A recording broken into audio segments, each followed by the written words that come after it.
윤석열 정부 불종외교 부탄 및 김영석 독립기념관장 임명 철회 촉구 결의안. 광복, 되찾은 빛이라는 뜻이다. 순국선열의 헌신과 희생이라는 핏값을 지불한 되찾은 빛 광복을 가리지 마라. 2024년 지난 8월은 일제의 식민지배를 이 땅에서 내몰고 대한민국 주권을 회복한 광복절 79주년이다. 오늘의 대한민국이 산업화와 민주화로 최빈국에서 선진국의 문턱을 넘는 기적을 만들어낸 것은 어려운 상황 속에서도 목숨 걸고 조국을 지킨 순국선열의 광복 정신이 우리 국민에게 계승되었기 때문이다. 대한민국 뿌리이고 기반인 독립영웅들의 정신을 선양하고 식민 지배와 광복의 역사를 바르게 기억하는 것은 대한민국이 내일로 나아가는 첫걸음이라고 할 것이다.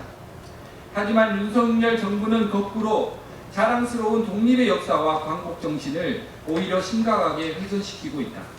지난해 일본 정부와 가해기업의 사죄 없는 강제동원 배상안을 강행하였고 육군사관학교에 건립되었던 홍범도 장군 흉상을 이전하려 했다.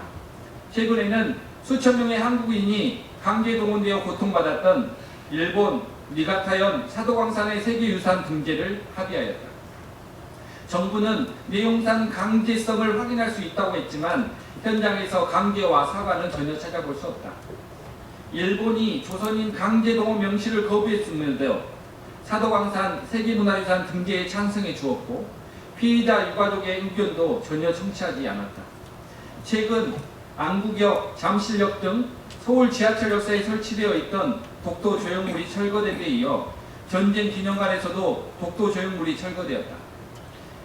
서울교통공사는 승객들의 동선에 방해가 된다는 이유를 댔고 전쟁기념관은 노후하다는 명분을 내세웠지만 국민 누구도 납득하기 어려운 핑계일 뿐이다.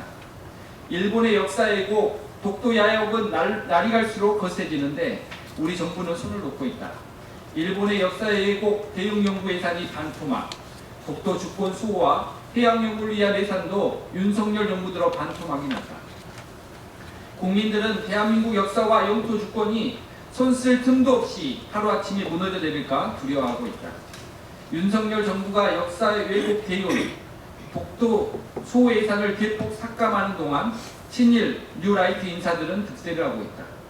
1945년 8월 15일은 광복절이 아니다. 일제강점기가 대한민국에 도움이 되었다. 일제강점기에 우리 국민은 일본 신이었다고 말하는 사람이 독립기념관 관장이 되었다. 그는 독립기념관장에 취임하자마자 친일파로 매도된 인사들의 명예회복에 앞장서겠다며 독립기념관의 존립 이유를 부정했고 급기야 독립기념관 개관 이후 역사상 처음으로 광복절 경축식을 취소했다. 민족 자주와 독립정신의 요람인 독립기념관의 근간이 흔들리고 있다. 대한민국의 정체성이 뿌리채 뒤흔들리고 있다. 독립기념관은 일본의 거듭된 역사 왜곡에 맞서 국민 성원으로 건립되었고 대한민국 수립의 근간인 자주독립정신을 선양하기 위해 그 존립 목적이 있다. 독립기념관 관장은 독립유공자 본인이나 후손 또는 독립운동사 연구에 현격한 공이 있는 연구자가 그간 역임하였다. 전례에도 어긋나고 건립 취지에도 반하는 독립기념관 관장 임명 강행은 독립기념관의 역사와 정체성에 역행하는 것이다. 유일한 독립 관련 공복단체인 광복회가 정부에 쓴소리를 했다고 예산이 삭감되었다. 윤석열 정부는 독립 분야 공복단체를 추가로 지정하는 안을 검토하고 있다고 한다. 역사를 잊은 민족에게 미래는 없다. 역사를 잊은 정권도 역시 미래는 없다.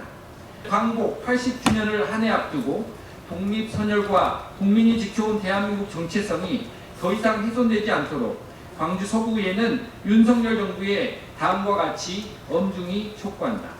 하나, 윤석열 대통령은 즉각 김영석 독립기념관장 임명을 철회하라. 하나, 정부는 반역사적 친일정책과 불종외교를 당장 중단하라. 하나, 정부는 역사 왜곡 대응 예산과 독도 수호 예산을 즉각 복원하라. 2024년 9월 11일 광주광역시 서구의회 의원 일동.